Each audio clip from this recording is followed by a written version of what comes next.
On Friday, June 19th of 1936, during the midst of the Great Depression, one of the most terrible disasters in Maine's history had taken place. Suddenly, a wonderful day of festivities turned into a horrific disaster.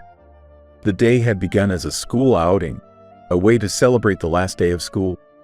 And for the many scores of people who came out that day, the planned picnic was a way to help forget the cold winter that had just passed and the heavy weight of the financial turmoil of those economic times. These were the early days of the 20th century, and many rural towns still made use of smaller schoolhouses where numerous grades were taught together. On this day, students from 4 different schools of Lubeck were taking part in this celebratory picnic. The children were as young as 8, with the oldest about 16 years. 15 of these students had traveled with 3 of their teachers, and many of these children were accompanied by family members to this Washington County lake in East Machias. While the women talked and set out their picnic feasts, many of the men engaged in a big topic of conversation. Later that night, heavyweight boxing champion Joe Louis was scheduled to fight German heavyweight champion Max Schmeling, and the topic for many of these men was a hot one. All in all, well over 100 people had gathered to enjoy the day. And it was not the first time this trip had been made for a similar celebration with Lubeck's children. Mothers had worked all week to prepare for this day. Picnic baskets had been prepared with the best of what families could gather. Sandwiches, jams, homemade potato salad, fresh-baked breads and cakes, pickles, and other delicacies were all made and packed for the day. Jars of lemonade, bottles of soda pop, and jugs of iced tea were carefully packed, and many even lit barbecues to cook upon. On the sunny knoll, many had spread out their blankets upon the thick green grass and then laid out in the bright and warm sunshine. This day of fun and socializing with friends, neighbors, and co-workers had allowed even the adults to enjoy the festivities of the day. Games of horseshoes, checkers, and tug-of-war were set up. Games of catch and dodgeball kept many of the kids entertained as well.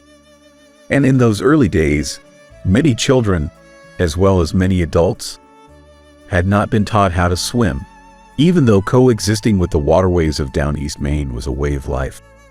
Also attending this picnic was a local man, 50-year-old Cavalier London, who had taken part in many of these annual school festivities. London enjoyed taking children out in his small outboard boat to enjoy a fun ride on the lake.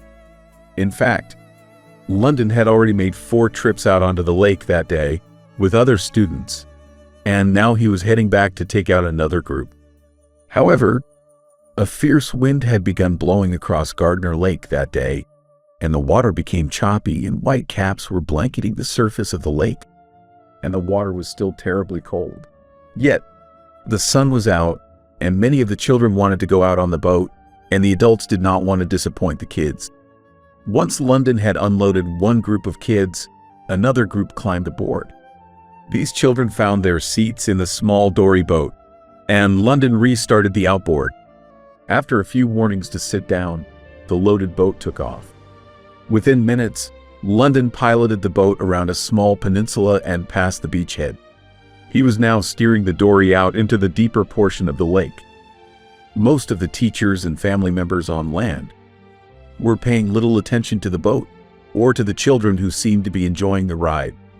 Yet, some were watching, and many were waving as the children were laughing. Suddenly, a huge and sustained gust of strong wind blew across the lake and caught the broadside of the small dory boat, lifting the bow perilously high into the air. Children were quickly tossed backwards in the boat as the stern suddenly dipped below the surface of the lake, and water began to fill the boat. The motor soon flooded and conked out, and London was thrown backwards into the water. As children began spilling out into the chilly lake, the boat suddenly twisted in the wind before the bow settled back down, and the boat overturned, plunging all of the children into the cold and choppy water. Many of the children were immediately trapped under the overturned boat, while a few were now struggling to keep their heads above water. Spectators on the edge of the lake were quickly alarmed to action. Many jumped immediately into the lake as they hurried to reach the children. As the boat foundered, it lost buoyancy and much of its hull dipped low into the lake, while a few of the children were still trapped underneath.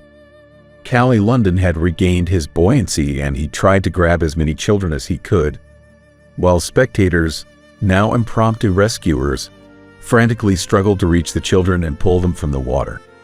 Also standing on the beach when the small boat overturned was Wyman Ramsdell, a high school student and former Boy Scout, who quickly jumped into action. Ramsdell swam as fast as he could and quickly reached Miriam Kelly. Kelly was sinking under the water's surface, and she had felt her life leaving her when suddenly a hand reached down into the agitated water and grabbed a handful of her hair. Ramsdell had located her under the surface and was now pulling her upward. Kelly had swallowed a lot of lake water, but soon revived. One of the teachers, Miss Stella Burho, also standing on the beach, immediately stripped off her outer clothing and jumped into the cold water and began swimming frantically to reach the endangered children. Burho grabbed onto two of the female children and removed them from the water and brought them onto the shore. When word of the tragedy reached town, an alarm was sounded. Quickly, police, firefighters, and Coast Guardsmen from the local station all rushed to the scene of the tragedy at Pearl Beach. Doctors and nurses were also summoned, and each raced to Gardner Lake. Many of the picnic goers, still struggling to locate and pull children from the water, worked furiously. Many attempts to resuscitate these unconscious children were being made, but hardly anyone present knew how to properly perform any sort of resuscitation. When first responders finally arrived, the firemen, policemen, and Coast Guardsmen all worked in vain to establish a pulse, to restore breathing, and to revive these children of Lubeck. Firefighters and police officers worked ceaselessly while doctors and nurses did all they could and were trained to do. In the end, only Calvin London and 3 of the 12 children, 2 girls and a boy, had survived the desperate tragedy. A day that had initially begun with happiness and the sounds of laughter had suddenly ended with sadness and the cries of grief. Now, 5 girls and 7 boys lay lifeless. One family, the Mahar family, lost both a son and a daughter on that terrible day. And a few of the children's bodies had still not been reached, nor had their remains surfaced from the darkened depths of Gardner Lake. Members of the United States Coast Guard, working with local firefighters, all worked together to drag the lake in an attempt to recover the lifeless bodies of the missing children. Finally, as evening settled in, all of Lubeck's dead were recovered and their bodies returned to the beach, where hearses and ambulances would carry them home to Lubeck and their final rest. The next day, newspapers from New York to Washington State had all printed the tragic headlines, which told the gruesome tale of these 12 Lubeck children, who were all pulled from the cold water of Pearl Beach at Gardner Lake in East Machias. When word of the tragedy had reached the White House at Washington, D.C., the report of the loss of these children of Lubeck had stunned President Franklin Roosevelt. For Roosevelt, he had visited Lubeck many times, as his coastal vacation home on Campobello Island was reached by a small bridge connecting the island to Lubeck. Roosevelt is believed to have known many of the families who were now grieving for the loss of their children, and it is said that FDR wept at his desk that day. 2 days later, on Sunday, June 21st, the funeral for 9 of these young victims was held at the Split Hill Cemetery in Lubeck. 2 of the children were buried in West Lubeck, and 1 was buried in nearby Trescott. And the sadness of this tragedy got even worse, as just a few weeks later, 2 more children, in a completely unrelated incident, also drowned at Pearl Beach.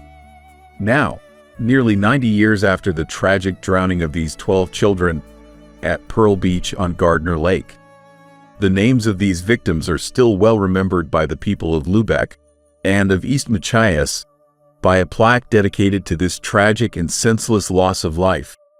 Yet, the story of this tragedy has been largely forgotten. But today, the tragic loss of these 12 school children on what was to have been such a happy day is now remembered as one of the saddest and most deadly of our stories from Maine.